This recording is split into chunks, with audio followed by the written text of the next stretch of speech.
I want to thank our queen, the radical home goddess, for sending me this article. Actually, I looked at the article this morning myself, so I guess great minds just think alike. This is an article that came out on HuffPost, January 8th, 2018. New Jersey prisons ban the new Jim Crow, and the ACLU ain't having it. Why should it be banned? It's telling the truth about racial disparities in sentencing and mass incarceration, mainly of Black men in this country. And it's exceptionally bad in New Jersey. You know, you can have a white man and a Black man commit the exact same crime, but not quite naturally, they're going to always try to give the bigger and longer sentence to the Black male. And that's how it is in America. America also has a serious problem with jailing more people than anyone else in this world. They also have a problem of historically locking up Black people to get slave prison labor done. They also don't care if these things are never corrected. And America also jails a high number of innocent people that have no business being in the narrative in the first place. And they never do anything to correct these things, and it lingers on. And by the time they realize somebody is innocent, they done been in jail for 10, 20, and 30 years. So they really, truly don't care. Anytime it takes you that long to get innocent people out, you really, truly do not give a shit. At least 2 New Jersey state prisons have been banned inmates from reading a highly praised book that links racial discrimination and mass incarceration.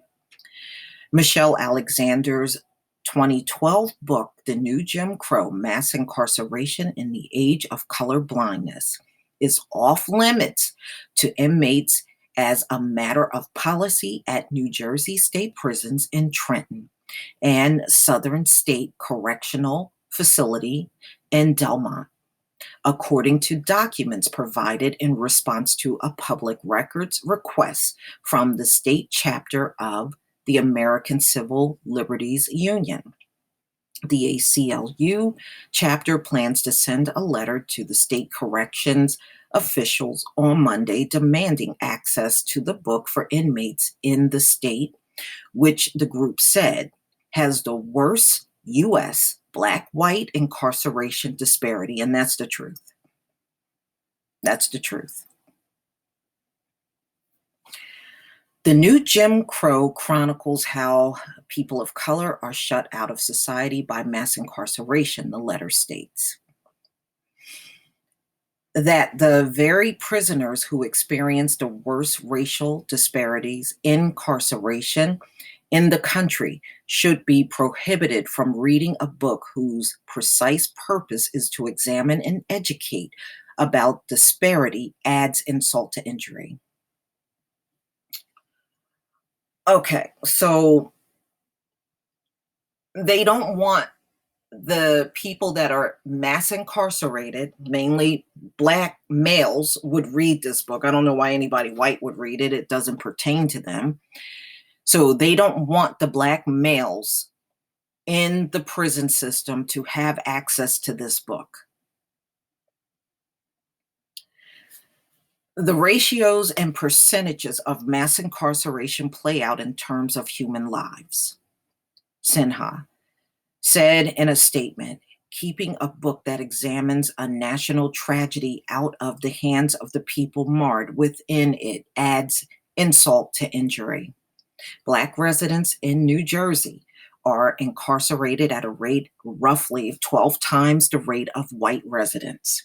The letter addresses the state Department of Corrections Commissioner Gary Lanigan, says every player in the criminal justice system should be taking steps to reduce racial disparities, but they won't.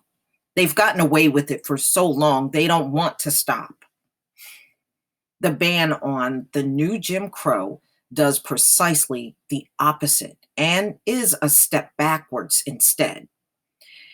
In its worst light, it looks like an attempt to keep impacted people uninformed about the history of the very injustice that defines their daily lives, the letter states.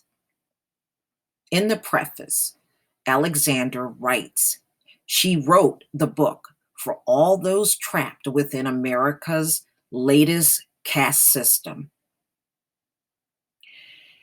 You may be locked up or locked outside of mainstream society, but you are not forgotten. ACLU attorney Tess Borden, who drafted the letter, said it was ironic, misguided, and harmful for a state burdened with the systematic injustice to prohibit prisoners from reading a book about race and mass incarceration.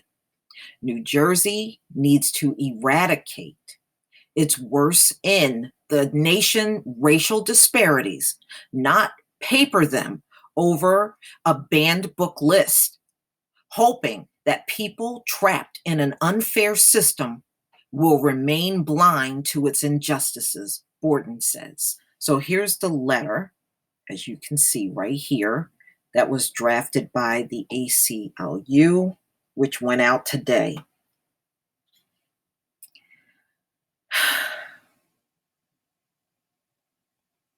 I tell you, when will it ever end?